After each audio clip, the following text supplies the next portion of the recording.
విశ్వావసు నామ సంవత్సరంలో తులారాశి వారు జరగబోయే శుభాశుభ ఫలితాలేంటి, ఎటువంటి విషయాల్లో మీరు జాగ్రత్త వహించాలి అన్న అంశాలు వివరంగా మాట్లాడుకుందాం.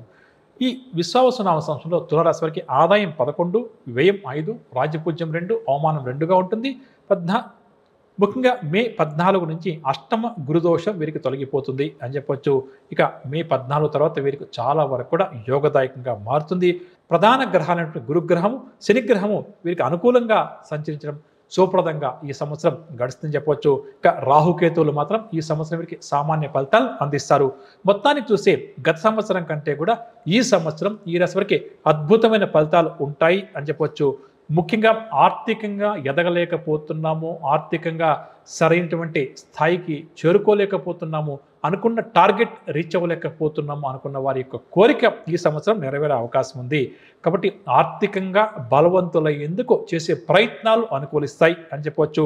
కొంతకాలంగా ఇతర వ్యక్తుల వద్ద నిలిచిపోయిన డబ్బు ఏదైతే ఉందో మొండి బకాయిలంటే అది కూడా వసూలయ్యే అవకాశం ఈ సంవత్సరం ఉంది. కాబట్టి మరొకసారి ప్రయత్నాలు ప్రారంభం చేయడం చాలా మంచిది.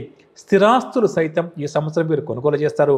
ముఖ్యంగా తండ్రి వైపు నుంచి రావాల్సినటువంటి స్థిరాస్తులు ఏదైనా ఉంటే కూడా చేతి కింద అవకాశం ఉంది. అదేవిధంగా ఈ రాశి వారికి ఈ సంవత్సరం కుటుంబంలో ప్రశాంతత చేకూరుతుంది అని చెప్పవచ్చు. సుదీర్ఘకాలంగా భార్యాభర్తల మధ్య నెలకొన్న మనస్పర్ధలు కూడా తొలగే అవకాశం అధికంగా ఉంది. ఇద్దరూ కూడా సమన్వయంగా అడుగు ముందుకు వేస్తారు. సంతాన విషయంలో వీరి యొక్క అంచనాలు కూడా నిజమవుతాయి. దీనివల్ల కూడా వీరు సంతోషంగా ఈ ఏడాది గడుపుతారు. అదేవిధంగా గత కొంతకాలంగా శత్రువులుగా మారి వీరిని ఇబ్బంది పెడుతున్న బంధువులు, మిత్రులు కూడా తమ తప్పిదాన్ని తెలుసుకుంటారు. వీరి దగ్గరకు వచ్చి మేము ఈ విధంగా మీతో ప్రవర్తించాము, తప్పైందండి అని చెప్పి కూడా క్షమాపణలు అడగడం కూడా మనం గమనించవచ్చు అని చెప్పవచ్చు. ఇక వివాహాది శుభకార్యాల కోసం ఈ సంవత్సరం మీరు డబ్బు బాగా కూడా ఖర్చు చేస్తారు. కొన్ని సమస్యలు వాటంతకవి తీరడం వల్ల కూడా వీరు ఊరట చెందుతారు, ఆశ్చర్యపోతారని కూడా చెప్పవచ్చు. సమాజంలో పేరు ప్రతిష్టలు కూడా సంపాదిస్తారు. వాహన గృహయోగాలు కూడా వీరికి అధికంగా ఉంది. అంటే ఎవరైతే ఇల్లు కొనాలి, కట్టుకుందామని చెప్పి అనుకుంటున్నారో అటువంటి వారి కోరిక, మంచి వెహికల్ కొందామని చెప్పి అనుకున్న వారి కోరిక కూడా ఈ సంవత్సరం నెరవేరే అవకాశం ఉంది. కాంట్రాక్ట్ రంగం వారికి మంచి కాంట్రాక్టులు చేతికంతాయి. ఇక ఈ రాశి వారు తరచూ ఈ సంవత్సరం తీర్థయాత్రలు ఎక్కువగా చేస్తూ ఉంటారు. వ్యాపారవేత్తలు, వాణిజ్యవేత్తల ఆశలన్నీ కూడా ఈ సంవత్సరం ఫలిస్తాయి అని చెప్పవచ్చు. వ్యాపార విస్తరణ కార్యక్రమాలు కూడా చేపడతారు. ఉద్యోగస్తులకు కొన్ని సమస్యలు తీరి ఊరట లభిస్తుంది. పై స్థాయి అధికారుల యొక్క సాయం కూడా అందుకుంటారని చెప్పవచ్చు.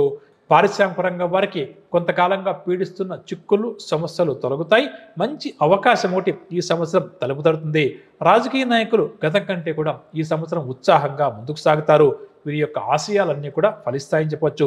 విద్యార్థులు కూడా మంచి ర్యాంకులు సాధిస్తారు. వ్యవసాయదారులు కూడా నూతన ఉత్సాహంతో ముందుకు సాగుతారు.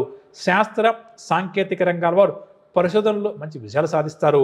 అదేవిధంగా ఈ సంవత్సరం మే నెల వరకు ఆరోగ్య సమస్యలు, కుటుంబ సమస్యలు కొంతవరకు బాధించే అవకాశం ఉంది. కాబట్టి ముఖ్యంగా ఆరోగ్యం పట్ల మే వరకు జాగ్రత్త వహించడం మంచిదని చెప్పవచ్చు. వృధా ఖర్చులు కూడా ఎక్కువగా ఉంటాయి. వివాదాలకు కూడా మే నెల వరకు దూరంగా ఉండడం చాలా మంచిది అని చెప్పవచ్చు. ఇక జూలై, ఆగస్ట్, సెప్టెంబర్ నెలలో ఆరోగ్యం పట్ల కూడా కాస్త శ్రద్ధ వహించాలి. మొత్తం మీద ఈ రాశి వారి గ్రహస్థితి చాలా వరకు కూడా గత సంవత్సరం కంటే అనుకూలంగా ఉన్నప్పటికీ ఆరోగ్యం విషయంలో నిర్లక్ష్యం చేయకూడదు. వృధా ఖర్చులను కూడా తగ్గించుకునే ప్రయత్నం చేయడం మంచిదని చెప్పవచ్చు.